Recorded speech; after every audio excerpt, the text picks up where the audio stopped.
Köllergefahr, eine Woche Sandstrand. Willkommen zurück, Part 2 des Saisonrückblicks von 2 Kölsch. Ja, Leute, und jetzt wollen wir uns damit befassen, wo wir denn eigentlich herkommen oder kamen zum Beginn dieser Saison. Und zunächst reden wir mal darüber, wo wir jetzt hier gerade angekommen sind. Und das ist die Kölsche Riviera. Ja. Wirklich, wie man das hier sieht, ein wunderbarer Strand mitten in Köln. Wir haben also die Rheinseite gewechselt. Wir waren eben in Portszündorf, sind jetzt auf die andere Seite gefahren, sitzen jetzt wieder linksrheinisch hier in Rodenkirchen. Hinten ist das Treppchen und die ganzen wunderschönen Lokalitäten zu sehen.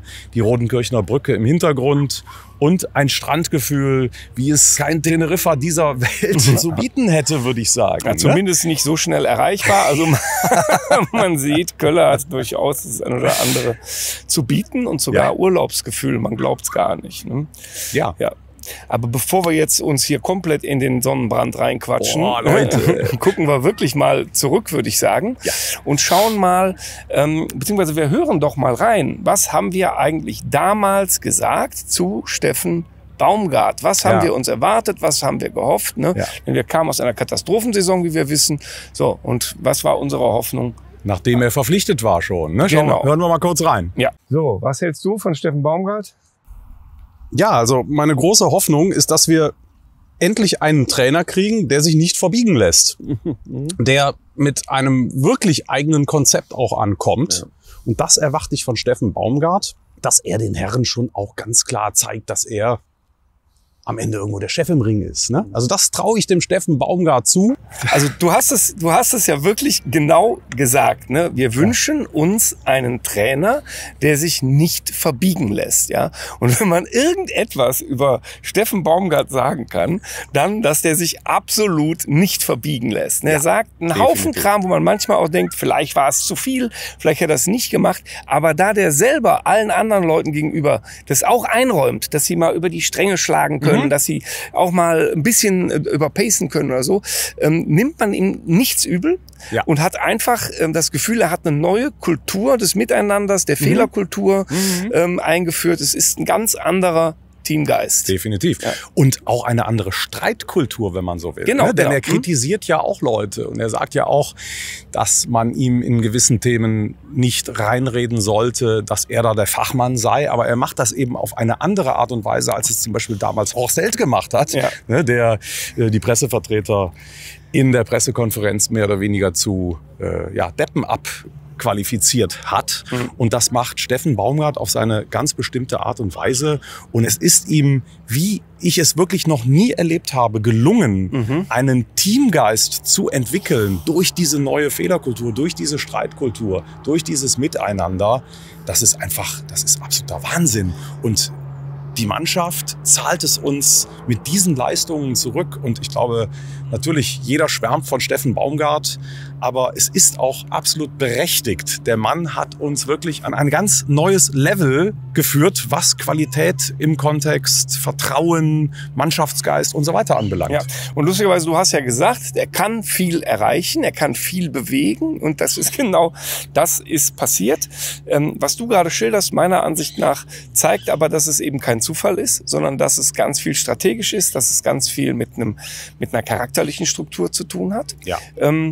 Was natürlich, ich bin altes gebranntes FC-Kind. Ich habe immer auch Angst, dass man sich abhängig macht von einer Person. Wir hatten unter Stöger plötzlich eine ganz andere Kultur auch. Ne? Wir hatten plötzlich so einen Schmäh, so eine Selbstironie. Der Verein war nicht wiederzuerkennen. Es gab lustige Filmchen, wie wir sie jetzt auch wieder gesehen haben. Ja. Und man hatte das Gefühl, geil, der 1. FC Köln ist neu geboren, er hat sich neu erfunden. Kaum war Stöger weg, war das auch alles weg. Also der ganze Humor, die ganze Selbstironie war mit weg. Und wie siehst du da eine Gefahr, dass das quasi, dass wir, wenn der morgen sagt, auch Hamburg ist doch ganz geil und da möchte ich jetzt hin, oder dass wir dann quasi die ganze Kultur mitnimmt? Ja, ich sehe die Gefahr deswegen nicht, weil ich nicht Steffen Baumgart alleine sehe, sondern man muss natürlich auch die anderen Führungskräfte beurteilen. Und da sind ja auch einige neue gekommen.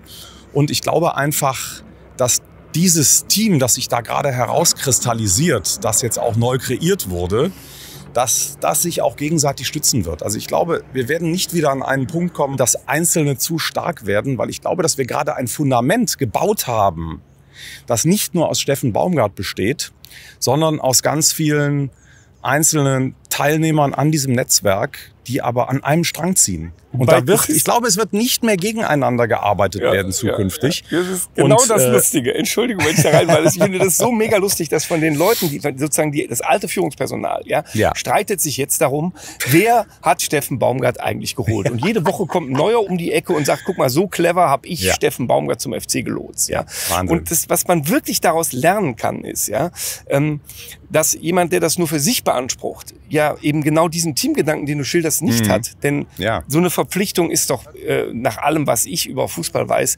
immer eine Teamarbeit. Da sind doch ganz viele Leute beteiligt. Da und da ist natürlich an allererster Stelle ist das Management zu nennen. Also sowohl Horst Held als auch Alexander Werle reklamieren ja in regelmäßigen Abständen erst heute wieder im Express, zwar indirekt über den Express-Redakteur, aber das ist ja sowas von offensichtlich, dass da immer noch eine Connection zwischen der Redaktion und Alexander Werle besteht, in dem immer noch geschrieben wird, dass auch Werle einen großen Anteil an der Europaqualifikation, einen großen Anteil an der Verpflichtung von Steffen Baumgart hat.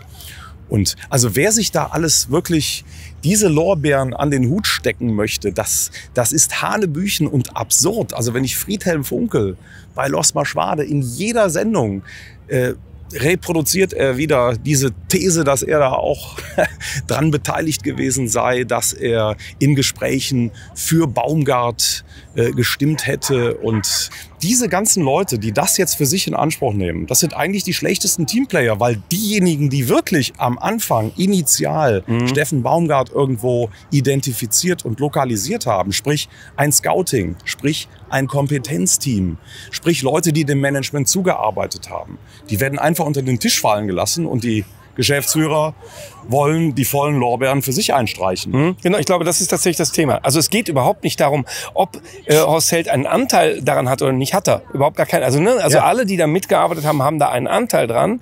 Das Interessante ist, dass einer sich hinstellt und sagt, ich reklamiere das jetzt für mich. Und so wäre das für mich, wenn ich im Team arbeite und habe was erarbeitet und einer stellt sich vor die Kamera und sagt, guck mal, wie toll ich das gemacht habe. Genau. Da hätte ich aber so einen Hals. Und mit solchen Leuten kannst du natürlich nicht wirklich zusammenarbeiten. Das nervt natürlich. So. Also da haben wir, aber lass uns über die Neuen reden. Du hast es schon angesprochen. Es sind ein Haufen neu. Oder wollen wir erstmal über den Vorstand? Lass uns noch mal über die Geschäftsführung, die alte, sprechen. Also wo kommen wir denn her? Das waren ja Leute wie Horst Held, der damals dann entlassen wurde, nachdem der Nichtabstieg feststand. Der hat sich fürchterlich über die Art und Weise echauffiert. Wir haben das damals schon gesagt. Wir fanden das völlig okay, wie das abgelaufen ist. Meine Güte, eine Trennung ist halt eine Trennung. Und das war der Moment, in dem eigentlich auch Alexander Werle enteiert wurde. Also als man seinen Buddy Held entlassen hat, hat man den Werle downgegradet. Er hatte von da an eigentlich nicht mehr wirklich was zu sagen. Und der Vorstand hat ja dann endlich das umgesetzt, was wir auch lange schon gefordert hatten, dass man eben den Feind in seinem Bett, als den wir Werle damals schon bezeichnet haben, endlich mindestens mal einigermaßen kalt stellt. Man hat ihn nicht gefeuert, sondern man hat ihn ein weiteres fast Jahr jetzt mit durchgezogen. Jetzt ist er endlich weg. Und die Art und Weise, wie der Vorstand das gemacht hat, war ja eigentlich völlig okay. Ne? Finde ich total interessant. Also wer das nochmal, welche Kritik wir hatten an Werle, kann das nochmal nachschauen im Saisonrückblick von der letzten Saison. Ich glaube, es ist Part 3, der Feind in unserem Bett. Ja. Das müssen wir nicht repetieren. Aber was total spannend ist, ist, dass der Vorstand tatsächlich sogar auf die Gefahr hin, selber dabei schlecht auszusehen, den Leuten immer eine goldene Brücke baut. Also immer die Möglichkeit gibt, gesichtswahrend rauszugehen. Immer die Leute doch nochmal lobt und ihnen, also letztlich haben sie Werle nochmal einen Vertrag angeboten. Der war natürlich so, dass man ihn nicht annehmen kann, aber das haben sie selber nicht gesagt. Das hat ja Werle ausgeplaudert, dass der jetzt nicht mehr so in seinem Sinne war. Wie dumm eigentlich, ne? Also er hätte eigentlich gehen können und sagen können, ich habe noch mal ein ganz tolles Angebot bekommen, aber ich habe mich für was anderes entschieden. So, und dann bist du natürlich an der Stelle sauber weg. Das hat das Werle, der da sonst immer ganz besonders cool ist, wenn es so um populistische Dinge angeht und weiß genau, wie er es macht. Das hat er nicht gut hinbekommen. Ne? Okay, jetzt haben wir genug über Werle auch wieder gesprochen. Jetzt reden wir mal über die Nachfolger von Horst Held und wie die das denn eigentlich umgesetzt haben. Ne? Also vor allen Dingen der Kess und Jörg Jakobs. Und ich finde, die haben das wirklich ganz klasse gemacht. Also wirklich eine richtig starke Leistung. Die Leute, die neu verpflichtet wurden, und das sind auch Neuentdeckungen gewesen. Kilian kam über Steffen Baumgart und die Leute haben ja alle eingeschlagen.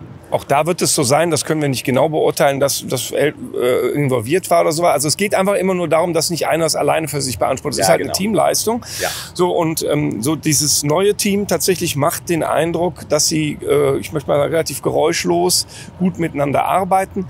Abschließend, ganz ehrlich, kann man es, glaube ich, noch nicht beurteilen, weil die ganz große neue Transferperiode haben wir noch nicht gehabt. Auch Christian Keller, der jetzt neu ist, ne, wird sich erst beweisen müssen. Wir haben schon mal gesagt, es war ein sehr sympathischer Aufschlag, den er da gemacht hat, ne, die erste PK.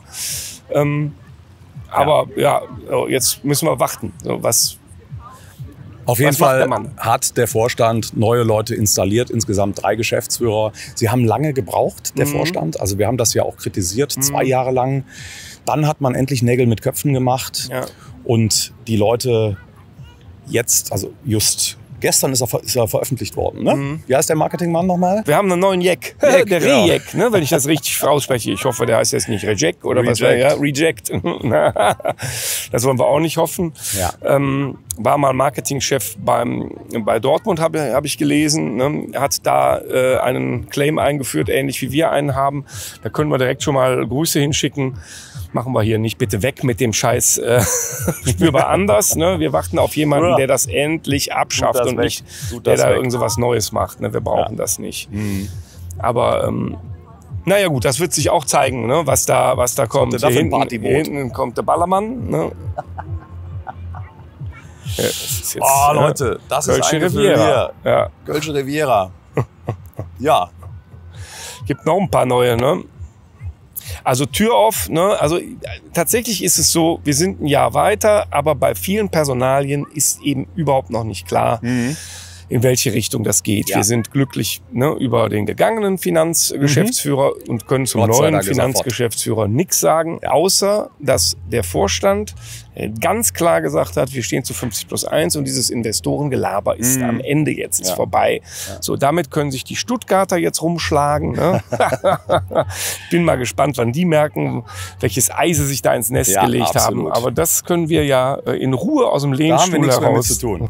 Bei uns ist jetzt, wie gesagt, eine Struktur am Start, die es vielleicht dann auch gilt, kontinuierlich und langfristig auszubauen. Allerdings unter ständiger Kontrolle. Also wir als gebrannte Kinder, gerade nach 2017, wo man wirklich aus einer Top-Ausgangssituation heraus alles falsch gemacht hat, was man falsch machen konnte, werden wir das und auch ganz viele andere Fans, von denen haben wir das gehört, sehr kritisch beäugen. Und wenn da wieder die Gefahr besteht, dass die neuen Verantwortlichen größenwahnsinnig werden, wie es damals auch Leute wurden, auch unser Präsidium damals.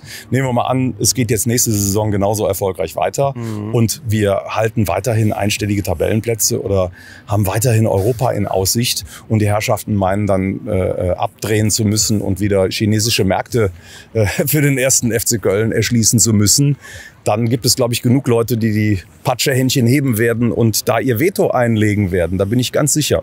Ja, wir haben, also es ist auch das als Rückblick tatsächlich spannend, ne? Denn der alte Vorstand hat ja auch lange Zeit ziemlich viel richtig gemacht. Wir sind nach Europa gekommen und im Moment des größten Erfolgs haben sie wirklich angefangen, richtig Mist zu bauen. Ja. So, und das ist ja tragisch, muss man sagen. Und weil auch tragisch für uns, weil wir hätten ja gerne länger Erfolg gehabt, anstatt dass wir völlig abbrechen da. Ja. Insofern tun wir gut daran, da einen Blick drauf zu haben, dass jetzt keiner anfängt, hier irgendwie seine Enkel ins Scouting zu schicken und was weiß ich was, ne? Also, oder Söhne oder so. Also da gucken wir hin. Sind denn jetzt alle Altlasten weg? Was meinst du? Also sozusagen, ne? Also es gab das schöne Wort vom Kercher, das ist ja sehr angegriffen worden, da muss gekerchert werden, ne?